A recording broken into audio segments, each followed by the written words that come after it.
Hey everybody, welcome back to Clutch Situation. Dun, dun, dun, dun. We have arrived. Yeah, if a few years ago you had said to me that I would do a channel on YouTube that was hobby focused and that I put just what I wanted to put into it in order for it to be a positive experience for me, and that I would reach a subscribed audience of 10,000 and millions of views on YouTube, I never would have believed it. But here we are, and I'm happy that we're here, and I have a lot of things planned for this video because, this is a milestone and we should celebrate a wide variety of things. And the first one that I wanted to talk to you about is this right here. For the last couple months, I've been thinking really hard about what I wanted to do in celebration of 10,000 subscribers on YouTube. And I was racking my brain as to what I could review. And, I'm not made out of money. And I do this as a hobby, and so I had a couple of ideas that probably aren't going to surprise anybody on the channel. I thought about doing the Pilot Vanishing Point H1005 mechanical pencil, which is kind of a classic mechanical pencil. I decided not to bring this one in because I have a lot of pencils that are styled by it. It goes for collector's prices, and so I didn't really feel like, dropping $150 on a pencil whose functionality wasn't going to necessarily blow my mind, given what I like and what I don't like. I mean, I think it's a cool legacy piece in the mechanical pencil world, but those are the reasons why I didn't select it. Next thing on the list, I thought about going for my personal legacy, the Rotring Newton Lava mechanical pencil. And once again, price thing for me, okay? These are generally going in the $200 to $350 range on the auction site. And I asked myself, given that I have a mortgage and priorities for the house and supporting my family and whatnot, is it really worth spending the extra money for something like that? And so I decided no. Next thing that I thought of was going for the Pilot Vanishing Point fountain pen. Also on the expensive side, but it would add a little bit of utility to my everyday carry. This isn't a fountain pen channel. I mean, obviously over the life of the channel, I've tried different things. I've had sponsorships for EDC, everyday carry. I've done fountain pens on the channel. I had a little bit of a fountain pen journey. I've shown pens, but largely this is a mechanical pencil channel. And so I didn't want the 10,000 sub special for the channel to be focused on a fountain pen when this is really a mechanical pencil channel. But the good news is that there was apt timing. The timing worked out. So a well-known small manufacturer of mechanical pencils had brought out their newest version of their pencil in coinciding with this video. And so I ordered it. I loved it. I had since ordered a second copy of it. And so we're going to start off with an unboxing of that pencil, sort of get all the key elements into it. And so here we have a box from Spoke Design. And those of you who follow Spoke know that Brian has recently released, here it is, I gotta be on this side, has recently released some updates to one of his models. Brian has done a great job of always working to refine his designs and bring different things to the mechanical pencil, pen, and fountain pen community. I mean, he does a lot of things in his role. And as per usual, I'm going to try really hard not to cut myself while opening the box. And looks like I didn't get this. Am I opening this the right way? This is the beauty of the unboxing, right? The classic.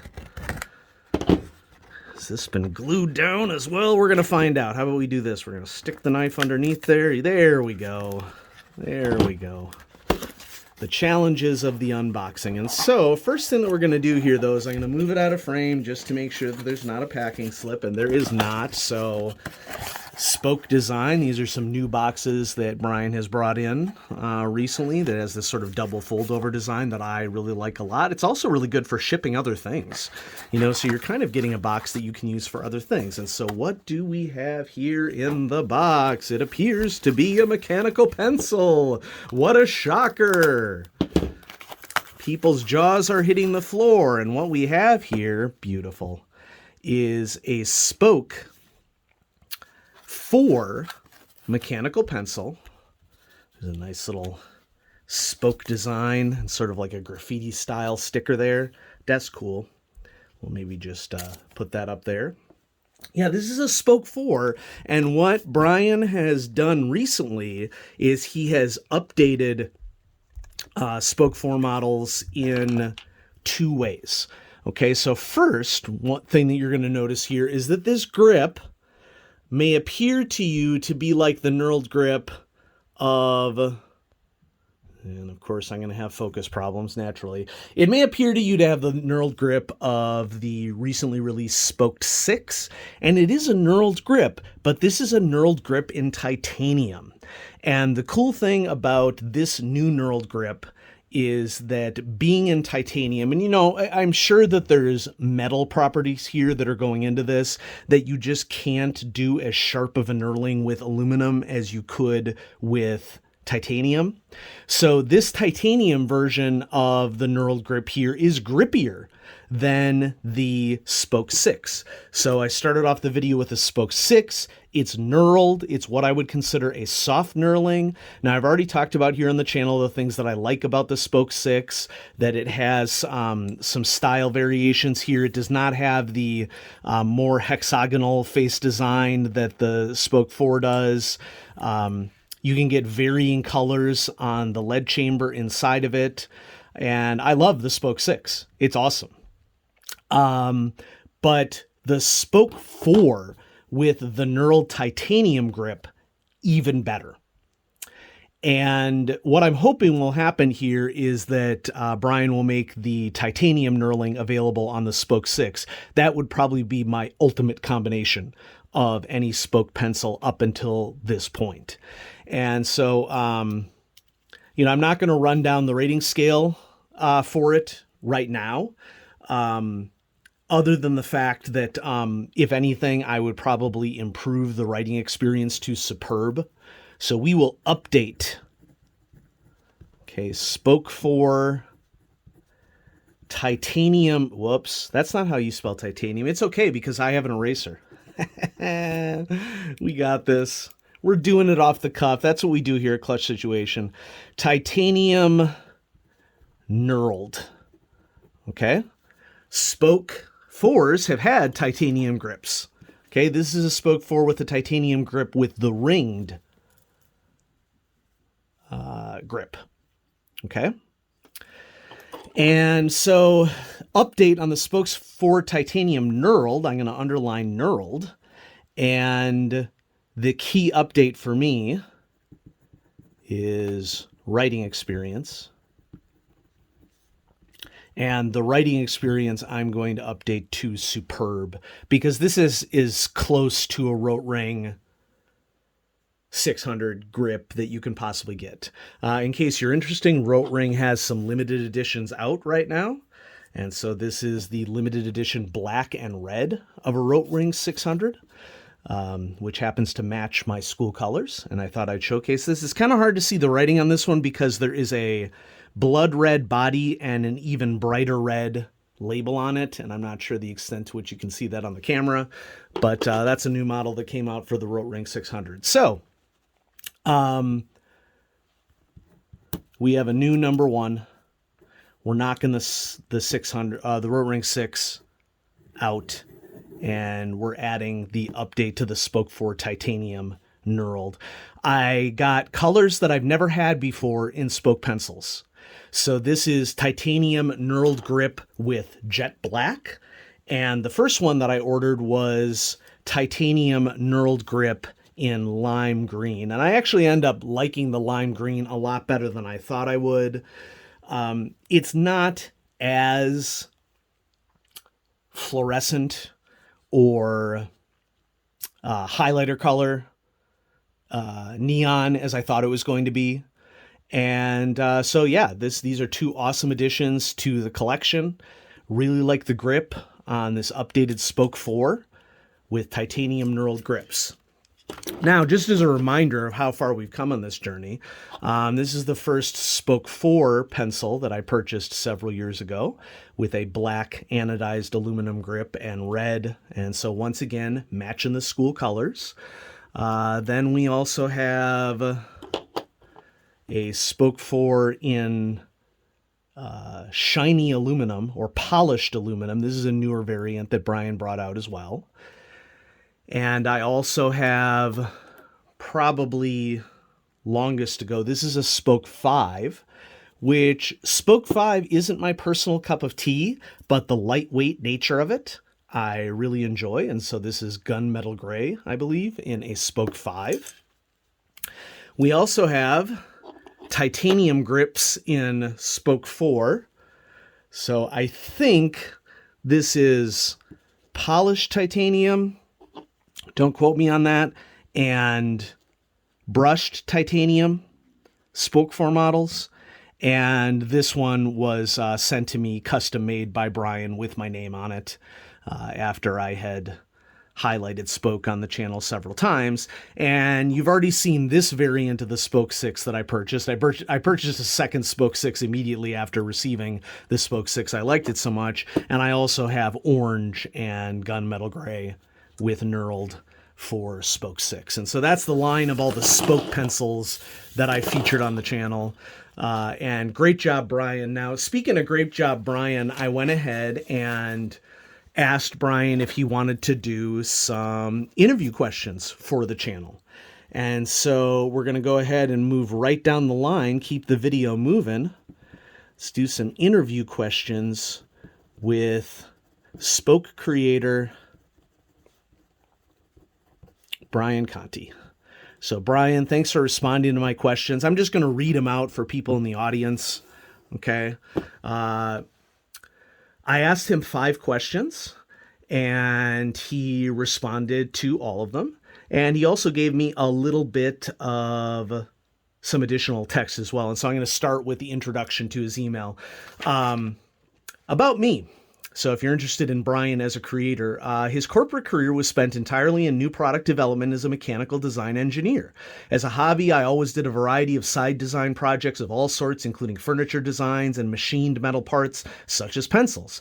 I started doing a few Kickstarter projects, and this is how Spoke was born. I started a small company with my brother. He's more of a silent partner that advises on business issues and finances. I think that's awesome because I think a lot of problems that exist with Kickstarters is that people dive into it with not really having the business acumen to be successful. And there's been more than one Kickstarter that I have pledged to that was basically unable to deliver successfully or shall we say, have great business ethics because they just didn't have the business acumen in order to do it.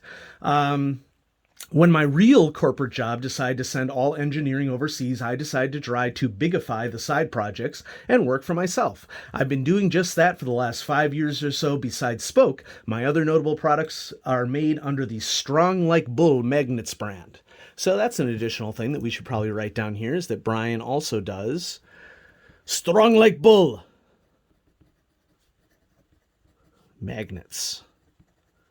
And so I'm going to go ahead. This is an assumption, but I'll just put a trademark there just in case. And so there we go. First question that I asked Brian, what are examples of ways you've used feedback from consumers to expand your product lines? And he answers, I started Spoke by making products for my personal taste. As time has moved along and Spoke transitioned from tiny to very small, I've teamed up with Brad Dowdy of the Pen Addict podcast, awesome. Together we discuss products and direction for Spoke. For example, I never used a fountain pen until I met Brad, and now we make 2 models. Overall, we get a lot of customer feedback and try to be as interactive as possible. With respect to pencils, a clip and a cap are 2 of the most requested items. I have requested clips.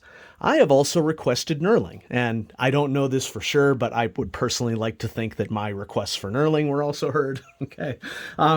We're always working on new products, so we'll have a Model 7 in 2023. So, Spoke Model 7 coming in 2023. Okay, that's something cool to look forward to. Current plan is for a cap and clip. Okay, so cap, clip, that would be pretty cool. That would be awesome. I'm very excited for that. Okay. Brian just keeps knocking them out of the park. I appreciate it. Next, are all metal components made in-house? Was my next question.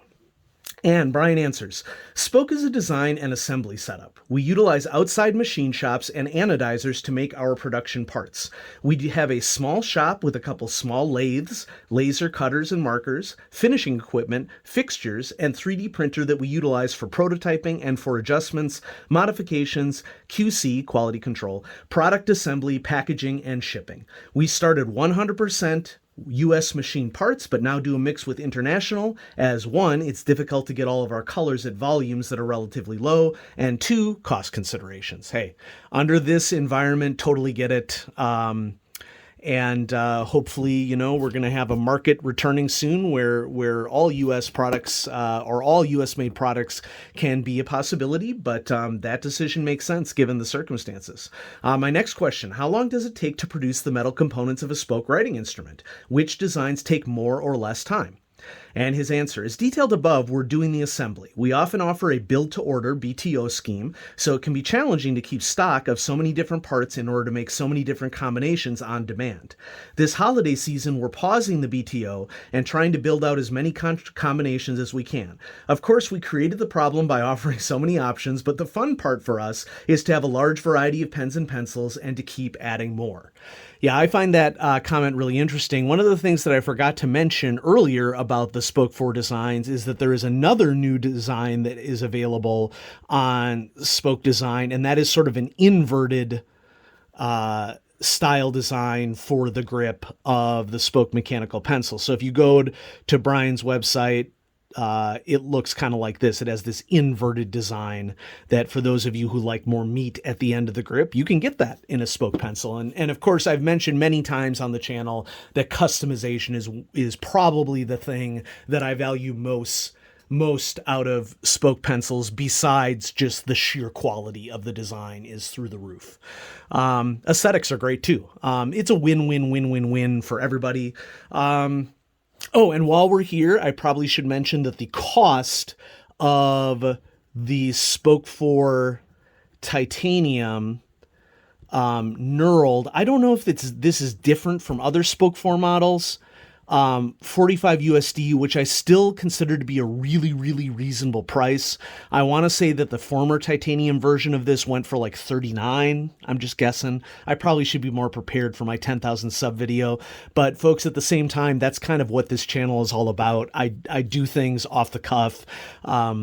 This can't be a stressful experience for me. Okay. So you know what? It's going to be okay. You're going to be okay. I'm petting the camera. You're going to be okay, audience members. All right.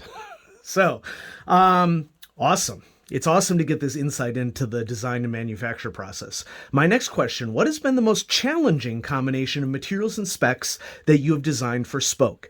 And Brian answered in kind of a alternate way, and I always appreciate that because a question is a question. Folks, as an educator, there are no such things as perfect questions. Questions are, and yes, you can get better at questioning, but whatever question you pose to someone, they're going to take that question in whatever way computes in their brain, whether it was what you intended or not. And so there's really no reason to get upset over someone taking your question in the wrong way, because everybody's going to comprehend a question in a different way. So if you had certain intentions, fine. If your question didn't work for those intentions, you got to rephrase the question. And that's one of the big things that we work on with educators in the program that I teach in, is that teaching is difficult. It's very difficult to do it well. It's very easy to do it bad.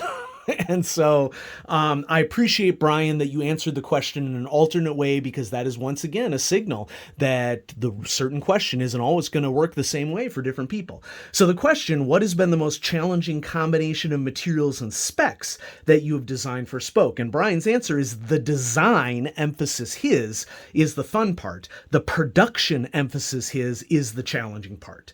And the running a small business, emphasis his, is the difficult part. And I think that that's really a cool way to answer that question. Design is fun, production is challenging, running a small business is the really difficult part. And I also appreciate that because there are a lot of people, as has been mentioned earlier, that get involved in Kickstarters or get involved starting a business, and they end up collapsing their own business through choices. Okay, that didn't have enough information about how to do particular aspects of the operation well, took setbacks personally. There's a lot of ways that businesses can really challenge people. And so if you're thinking about starting a small business or thinking about getting involved in Kickstarter, don't just assume that anybody can do it well, because folks, I've seen tons of evidence that that is not the case. And I mean, if you think about, what we've been talking about a lot nationally here in the United States about this idea of quiet quitting, or of acting your wage would probably be the more appropriate way to describe it. That's in line with what we're talking about here, because there are a lot of business leaders out there who aren't really leaders, they're managers, and they're really struggling with some skill deficits, and they get all upset about people calling them out on their skill deficits. But folks, we can always learn new things. Okay, just being a boss doesn't mean that you get to stop learning or to stop improving yourself. And so that's really good advice from Brian. He continues, regarding materials, certain materials are easier to work with than others, but most everything is doable. It just comes down to what will it cost and how long will it take. Nice. And then the last question that I asked, what is your personal favorite Spoke design that you use on a regular basis? And Brian's answer is, I actually enjoy using a variety of our pens and pencils, but I most often use Spoke modified / prototypes that look unique so that they don't get mixed up with all the pens and pencils that are being built. Smiley face. Excellent answer. And so in closing, Brian says, Michael, thanks again for being a customer and supporting Spoke. We appreciate you highlighting our products on the Clutch Situation YouTube channel. We definitely have had customers mention they came to us after seeing one of your reviews. That's cool. We super appreciate your support. Best regards, Brian. And Brian, my best to you as well. I really appreciate everything that you've done with Spoke models. They are just a great manufactured product that we're supporting a small business. We're supporting excellence in design. We're supporting feedback being used for design. And this is the kind of relationship that customers and business owners should have. And I've always been happy to showcase Spoke products on Clutch Situation. So now, what else do we want to do here? Let's talk a little bit about the channel. Okay. My reflections on the channel, what it's been like. So, if you watch the beginning of this video, you saw that I started in 2015. I've always really enjoyed mechanical pencils. I will never forget purchasing my first quicker clicker in the early 1990s for school, and thinking about, design features, nature of over-engineered design features in mechanical pencils. And in 2015, I was looking for something to do with my hobby besides just thinking about it. And I thought to myself, I had a blog for a while called Tactical Thinking, and it's still out there. I haven't updated it in a really, really long time, but after I started getting some responses on Tactical Thinking, I think from Kiwi D, who is a New Zealander who runs a mechanical pencil website with reviews and the like, I thought to myself, well, why not start a YouTube channel that will maybe be a little bit more interactive, and it will also give me an opportunity to actually talk about the hobby, because there's only so much that you can think about something and have the thinking being satisfaction. Human beings need to discuss things that they're passionate about. I'm the sort of person that if somebody is discussing something that they are passionate about, I literally don't care what it is.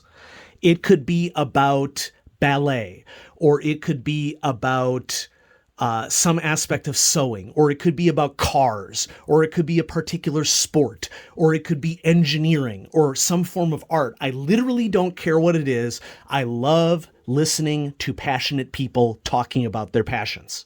It's awesome. And so that's kind of what I decided to do here with the channel. I wanted to talk about things that I was passionate about and get my message out there. And I'm fortunate in that people have responded to it. And now we're hitting the 10,000 subs mark, which is awesome. Now, I'm running my YouTube channel a lot more different than what happens a lot on YouTube. And so before I finish channel reflections, I want to end on a positive note here. I do want to spend some time here to run down the top 3 complaints, top 3 complaint comments on clutch situation. I find these absolutely hilarious because in many ways they are microcosm evidence of what the internet is. And I love doing mild trolling of individuals who come to the internet hurt and use the anonymity, I got this, of the internet to basically, take it out on other people. So, if you want to pause the channel and think about what you think are the top 3 complaints. Maybe some of you who have been around here for a while will absolutely know what the top 3 complaint comments will be. And, so maybe we could have a little bit fun here with you guessing. And, post in the comments how many of them you got, even if it was just one. Okay, so 3, 2, 1, top 3 complaint comments on clutch situation. Number 1, without fail, your handwriting sucks.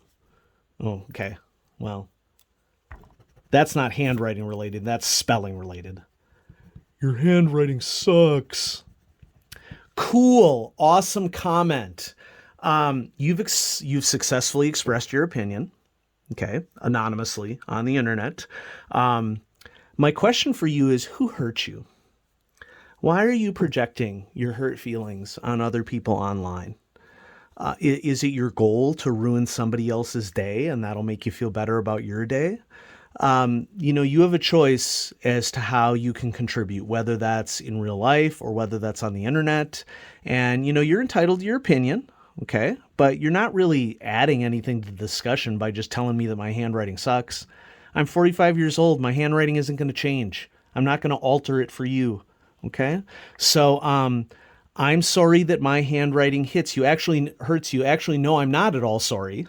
That's the top complaint comment by far that I get on clutch situation. Number 2, you need to improve your setup.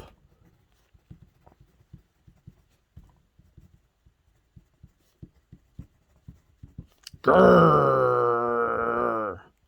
Well, first of all, no, I don't.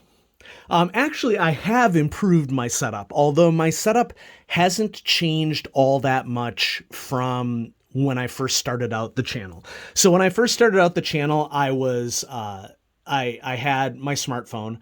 I got my first smartphone on 2014, which is part of what contributed to me starting the channel, because it was easy to record on a smartphone. And right now I am recording on a smartphone. I don't have some fancy camera set up with a fancy microphone. I don't own a ring light. Okay. This is just all lights shining on the surface. Okay. I'm sure that there are photography experts in the audience right now that are ripping the hair out of their skull. Okay. I'm not doing this to do this professionally.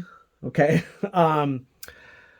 I've improved my setup at my leisure. So I've switched from propping the camera to, I got a tripod right here, to adding more lights to the setup. Okay. But other than improving my smartphone over time, I haven't really done anything to alter the setup at all. Note that my bare bones setup is deliberate here, folks. I'm not doing this basic stuff that you see here to drive engagement. I'm not doing it to do what other people think I should do. I'm not doing this as a full-time job. I have a full-time job, okay, which allows me to do this as leisure. And my heart goes out to people who are trying to do YouTube as a full-time job, because you should not have to. One of the things that I'm really concerned about as a creator, and a creator who has no voice in the community at all, okay, the only people who I'm famous to are you, if you watch regularly, okay? I have zero fame. But, I think it's really sad that in our current job market, and, obviously I'm speaking to the United States here, I can't speak for other countries. I just think that our job market is so toxic in this country that we have people who feel the need to engage with a platform in a stressful way in an attempt to go viral. And there's, I think, a fun exercise that we can all do for this. When you watch videos on YouTube that have high production values, I want you to watch for the signs that, measure that someone is trying to desperately conform to a business model. Because if you really look for it, if you pay close attention, you can see it. And I really want you to ask the question, is that person happy? I mean, think of all the YouTube channels that you've seen where the creators burn out and you never see them before, or you never see them again, or they switch to a different style of video. I have tons of respect for creators who switch to a different style of video that they like a little bit more. Okay, some of you may be aware that I have another YouTube channel called RPG Imaginings. You can go sub to that one if you like tabletop role-playing games. I started doing RPG Imaginings when I wanted to add another aspect of a hobby that I was interested in to YouTube. And RPG Imaginings is not anywhere as successful as Clutch Situation is. Okay, not to say really the Clutch Situation is all that successful compared to, many other YouTubers, but I have fun doing it, and I have fun doing this. And the biggest promise that I made to myself when I started this channel, and I have kept that promise this whole time, and maybe this is like a signal that, like, when a guy starts a YouTube channel when he's an adult, 38 years old, okay, I'm 45 now, I have the wisdom in an adult, and I have the self-control to note that when something isn't good for me, that I can set a boundary and stop it. So I'm doing this in the ways that I'm doing it because it keeps me doing it. Okay. And if you're asking me to conform to your perspective of what you think I should be doing, it risks the possibility that it becomes less fun for me. And the instant that it's less fun, I'm just going to stop. So I don't have any plans to stop right now, FYI, okay? But if I do stop, it'll be because it's no longer fun for me. And I think it's really important for people to think about that and ask themselves, that YouTuber you love who has high production values and is churning out 2 videos a week, folks, they may very well be unhappy. Okay. And yeah, maybe they're getting a ton of sponsorships or a ton of money from ads or something that is allowing them to do it as a job. Okay. But it may not be as glamorous as you think it is. I'm just letting you know. Okay. And so this pressure that YouTubers feel to conform is not a good thing, in my opinion. And this leads perfectly into number 3. Hurry up and get to the point. I think that this is a comment, on I'm basically just musing on things that interest me. And I understand to some extent, YouTube, TikTok, other social media platforms are geared towards instant gratification. But if instant gratification is your thing, this is not the channel for you. Instant gratification? No. This is not the channel for you folks, okay? This channel requires a little bit of patience. And folks, I know all my metrics. I showed you metrics at the beginning of the video, okay? My videos, average I would say they'd average about 15 to 20 minutes in length. And most people only watch about 4 minutes of them. And that's okay. Okay, once again, I'm not doing this for you. I'm doing it for me. So just keep that in mind, you know? And so let's sort of finish up now my channel reflections, because I think that we have a real opportunity here to sort of summarize what it's been like to run this YouTube channel for 7 years and to share my hobby with people. Just a lot of cool things have happened as a result of running a YouTube people sending me letters, people sending me samples is a really cool perk that I'm able to show off some things on the channel, some of which are not very good, obviously, some of which are awesome. And I've had my friend DJ, who is a huge supporter of this channel, love you, man, who has enjoyed watching my videos and contributing items to the channel as well. And so if you like what I'm doing here on Clutch Situation, don't just thank me, thank DJ as well, because DJ has contributed a lot of stuff to the channel. And this has basically allowed me to explore something that made me happy when I was a kid with adult money. Okay. And I don't have unlimited money. I'm not buying a Pilot Vanishing Point or Rotring Newton Lava in order to make a 10,000 sub pencil video. Maybe someday, you know, when I'm closer to retirement or something, or if my financial situation changes, I might be able to do that. But that's not the point. The point is that this is an escape for me to talk about a passion that I love, for us to talk about passion that we love. It's an opportunity for me to try different things, different combinations. It very much appeals to my analytical nature. It appeals to the fact that as a scientist, I really enjoy engineering and material science and other aspects like that. And so it has been a blast, and I really appreciate you all of you being loyal viewers to the channel. And you know, thanks for understanding that this channel is going to be what I need it to be in order for it to be a fun release. And we've been successful. Okay. The channel has kept going, and I always try to show off interesting and new products for all of you, or to update you on my own personal mechanical pencil collection, and to celebrate small business creators, and to think about different ways that we can have everyday carry in our lives that make our lives a little bit easier or better. And yeah. Oh, one last thing that I should probably mention is that doing this channel has made me better at my professional job. Let me explain to you how. So as an educator, feedback is a huge part of my job. And feedback is probably one of the most complained about things that educators talk about, because it takes time. But it really is probably one of the single most important things that an educator needs to do to support a learner. And a lot of educators end up self-sabotaging themselves by giving them the excuse that this takes too much time, so I'm just not going to give as much feedback. And I think that from a professional standpoint, as a person who is an education professor, who is teaching adolescent development in schools, in a major university, my response to that is you got to figure out ways to give feedback to people. And for me, Clutch Situation was a huge way to encourage myself to give better feedback, because what I found is that when I used writing instruments that I really liked, whether it was mechanical pencils or whether it was fountain pens or whatever it was, I was more likely to enjoy the time that I spent giving feedback, and I was more likely to get used to preparing myself for giving feedback. And then once I gave that feedback, I had a much better sense of satisfaction for having done it. So, you know, who knows, you know, what you're doing as a job where having the right EDC, everyday carry for you, could make your job just a little bit more interesting that you need in order to get over the hump, so to speak. And so, yeah, they're my channel reflections.